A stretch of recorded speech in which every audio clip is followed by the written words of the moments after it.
escola do mundo, onde eu posso ensinar e aprender.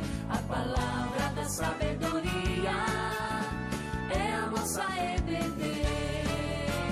Deus é o nosso diretor, o Espírito Santo nosso professor. A Bíblia é a cartilha que ensina o caminho, a verdade e a vida. Deus é o nosso diretor, o Espírito Santo nosso professor. A Bíblia é a cartilha que ensina o caminho, a verdade. Olá, meus irmãos, bom dia, tudo bem? Bem-vindos a mais uma aula da nossa escola dominical. Nós estamos vendo a revista A Bíblia que Jesus Usava, uma introdução ao Antigo Testamento. Hoje veremos a lição de número 7, do lado os gêneros literários do Antigo Testamento. Veremos a parte 1. Introdução, podemos falar o seguinte, que Bíblia, a palavra Bíblia na nossa língua portuguesa, ela trata-se de uma palavra no singular. E dizemos a Bíblia. Então há uma ênfase na unidade. Só que Bíblia, ela é uma transliteração de uma palavra grega que significa livros, ou seja, os livros. Então ela está no plural. Veja que só o Antigo Testamento tem uma composição de 39 livros que foram escritos por cerca de 30 autores distintos e que viveram em épocas completamente diferentes, épocas distintas. Tudo isso já seria suficiente para esperarmos diferenças de estilo, de escrita, vocabulário, sintaxe, que é a organização de texto, e de fato, isso pode ser encontrado ao longo de todo o Antigo Testamento. Por exemplo, a diferença entre os estilos de Isaías, que era um erudito, um homem culto, e Amós, que era um homem bem simples, era um boieiro, colhedor de sicômoros. Isso aí está lá em Amós 7,14. Só que os livros que compõem o Antigo Testamento, eles também são caracterizados por uma diversidade de gêneros literários. E é importante conhecer esses gêneros, uma vez que cada gênero requer um modo de interpretação. Por exemplo, uma poesia, ela não pode ser interpretada da mesma maneira que um código legal. Assim como uma fábula, ela não pode ter o mesmo peso, por exemplo, de um código legal, ou não pode ser interpretada como se fosse um soneto. São gêneros literários distintos. Um exemplo instrutivo para isso, veja que na segunda tentação de Cristo, Satanás, ele tenta Jesus citando, por exemplo, o Salmo 91, 11. E ele fica incentivando Jesus a crer nessa passagem como se fosse uma promessa. Lembra que fala, aos seus anjos dará ordens a teu respeito, para que te guardem em todos os teus caminhos. Veja que a resposta de Jesus foi, também está escrito, não tentarás o Senhor teu Deus.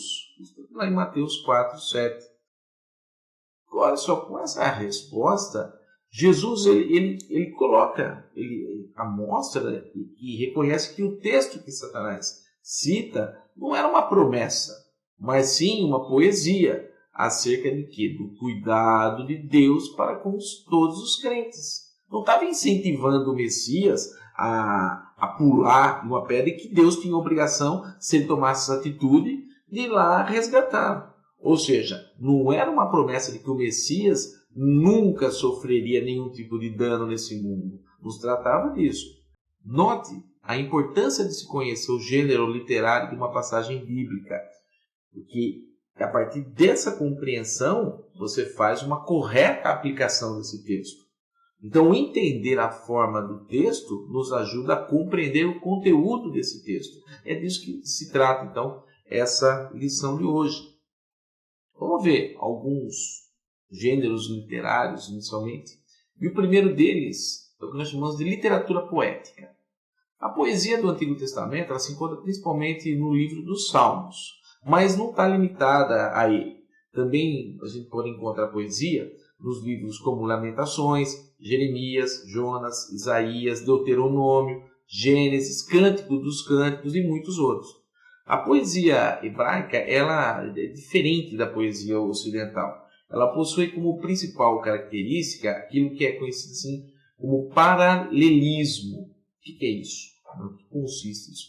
É uma série de frases ou orações onde a ideia de uma linha é levada para a próxima. Você tem uma ideia e você continua a próxima linha.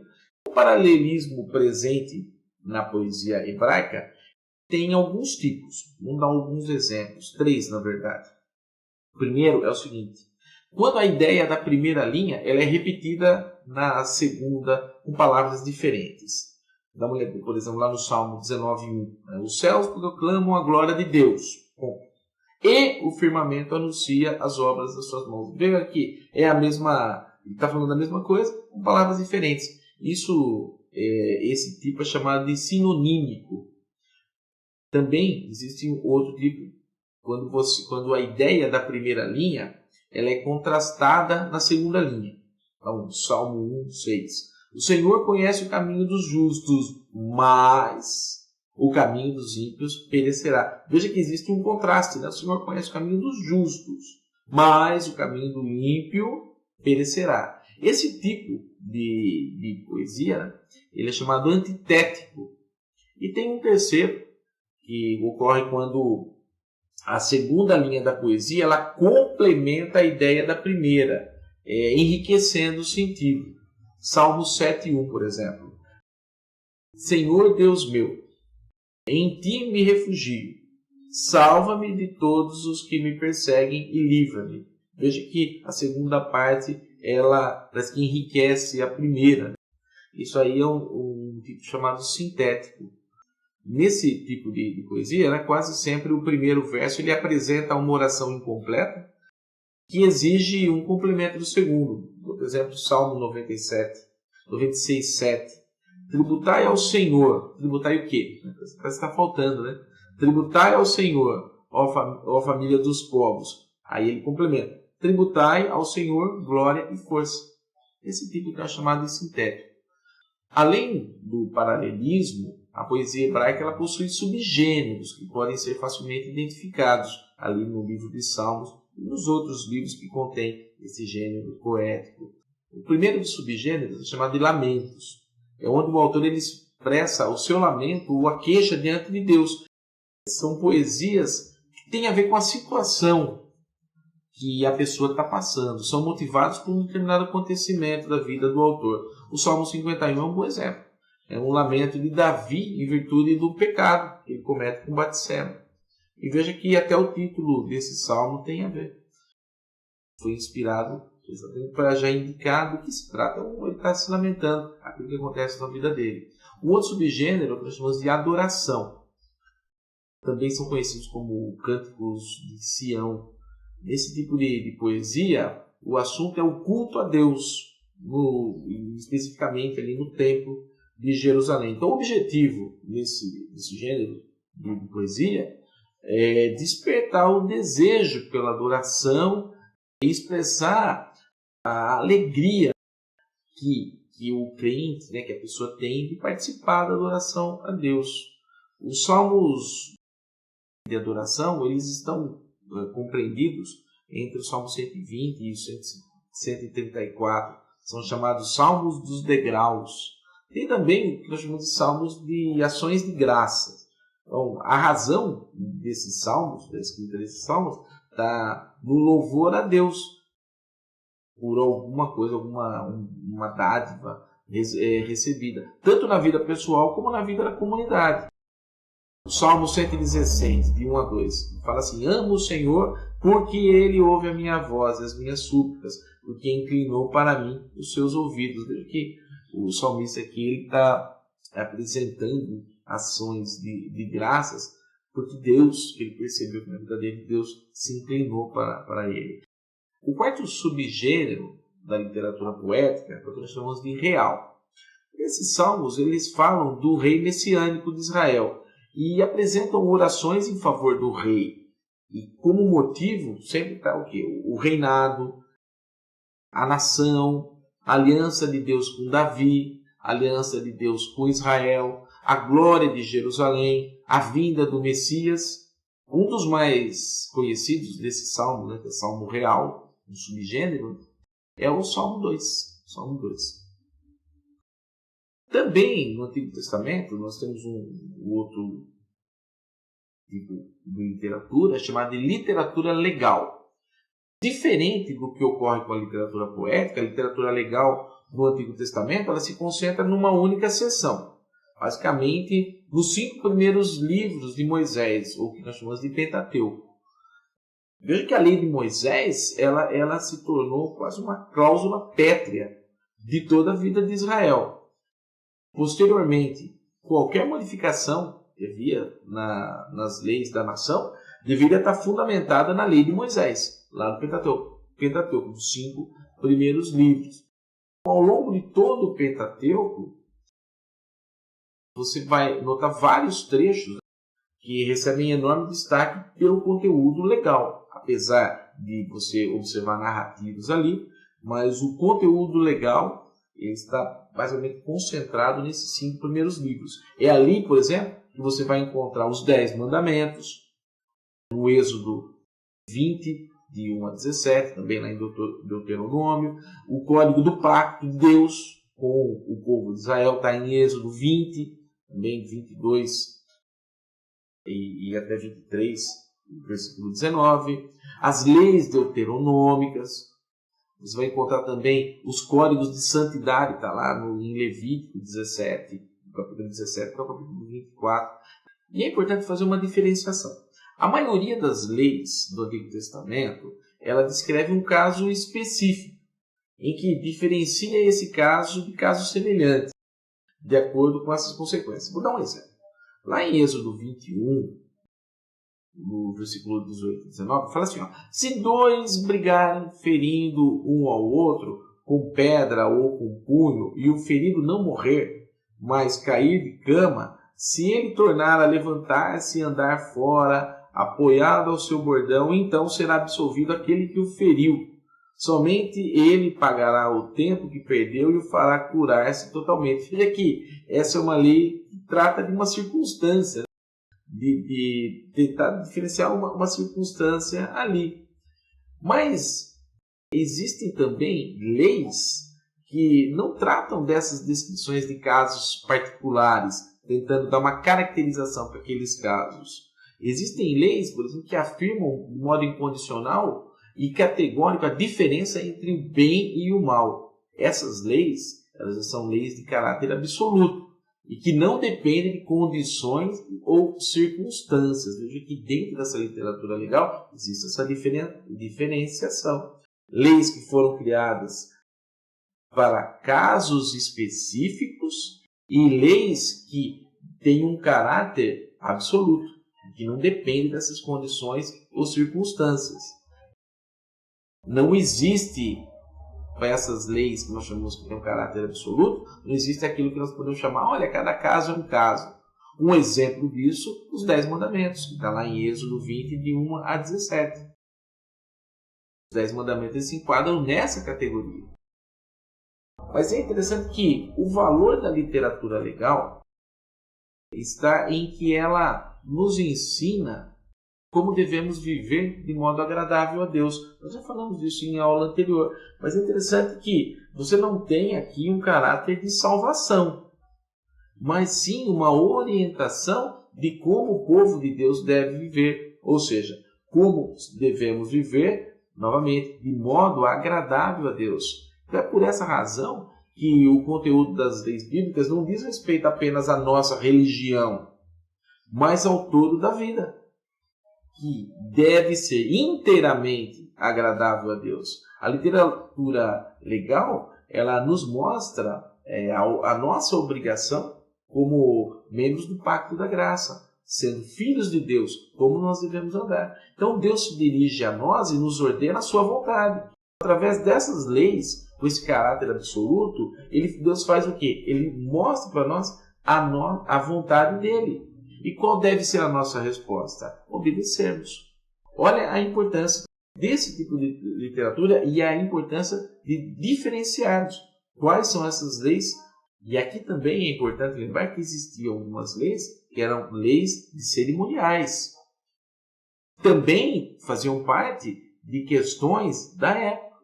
Por fim, nós temos o que nós chamamos de literatura narrativa. Grande parte do Antigo Testamento se encontra em forma narrativa. sobre o qual a história de Israel é contada desde sua origem como família, passando pelos clãs, tribos, até a nação, monarquia, cativeiro e restauração. Um detalhe importante a respeito da narrativa bíblica é que ela não tem o propósito de apresentar uma exposição sistemática de todas as minúcias da história da nação de Israel. Não é esse o propósito. O propósito da narrativa hebraica é, acima de tudo, proclamar a palavra de Deus. Por meio de quê? Por meio de eventos históricos de Israel. E esses eventos devidamente selecionados, ordenados e interpretados. Note que a narrativa hebraica ela possui exemplos de discurso formal, de literatura epistolar, ou seja, as cartas escritas. Também encontramos lista de nomes conhecidas como genealogias, que têm o propósito de afirmar, por exemplo, a providência de Deus, preservando e sustentando seu povo ao longo da história. Veja a narrativa, por exemplo, que acontece em Gênesis 10. Os itinerários das peregrinações, narrativas, por exemplo, do nascimento de personagens do Antigo Testamento, narrativas a respeito de batalhas, também são elementos presentes na narrativa histórica hebraica. Note que não temos ali apenas informações históricas sobre um povo. O que encontramos na narrativa hebraica é a proclamação da bondade de Deus, onde Deus leva adiante a sua aliança da graça, cumprindo a sua palavra, mesmo em face da infidelidade e do pecado do homem, cumprindo aquela promessa que foi feita lá no Gênesis 3,15, para que seja plenamente cumprida em Jesus Cristo, aquela promessa feita. O Antigo Testamento é a narrativa de como nada e nem ninguém impedirá o nascimento do descendente da mulher, aquele que esmagará a cabeça da serpente, aquele que trará redenção a todas as coisas. E, acima de tudo, toda essa narrativa hebraica, ela nos mostra que o homem não é capaz, por si, de conseguir a sua salvação. Que, pelas atitudes do homem, ele não consegue se justificar diante de Deus. Toda a narrativa ela está colocada para que possamos entender isso. Que o homem ele precisa de um Salvador. Ele não consegue se salvar sozinho. Mas Deus, desde a criação do mundo, já havia preparado de antemão essa salvação. E que venha se revelar em Cristo Jesus. Meus irmãos, como conclusão, nessa primeira lição a respeito dos gêneros literários, acerca da poesia, das leis, das narrativas presentes no livro do Antigo Testamento, nós podemos notar que na poesia hebraica nós somos edificados por meio da multiplicidade de emoções humanas que são representadas. Veja que ali em Salmos nós temos uma verdadeira anatomia de todas as partes das nossas almas. Podemos nos identificar facilmente com as lutas, os anseios, as alegrias dos salmistas. Também podemos ver como o povo de Israel cantou a respeito do Messias vindouro, como a sua esperança se fundamentava em Jesus. As leis nos mostram a vontade do Senhor para todas as áreas de nossas vidas, mostrando que não existe separação entre sagrado e profano, mas que toda a nossa vida é sagrada. As narrativas aquecem nosso coração, porque nos mostram o Deus providente, que leva adiante o seu plano, que sustenta a sua aliança. Com aplicação, procure perceber a importância de se conhecer os gêneros literários e distingui-los. Isso, com certeza, vai enriquecer o seu estudo bíblico e vai apoiar o seu crescimento espiritual. Vamos fazer uma oração para encerrar. Senhor Deus, nosso Pai, queremos te agradecer pela oportunidade que nós temos de estudar a Tua Palavra, Senhor. Queremos te agradecer por tão grande salvação, queremos te agradecer por tudo isso que o Senhor tem feito por nossas vidas e por tudo ainda que o Senhor vai fazer. Pedimos, Pai, que essas palavras que foram ditas venham edificar a Tua igreja, venham abrir a mente e, acima de tudo, consolar cada irmão que está nos ouvindo, que está assistindo. Em nome de Jesus, Pai, esteja consolando aqueles irmãos que têm sofrido com essa pandemia, e que o Senhor esteja abençoe a cada um. Coloque tua mão poderosa sobre a vida de cada irmão e cada um que está assistindo e ouvindo esta mensagem. Em nome de Jesus que nós oramos e agradecemos.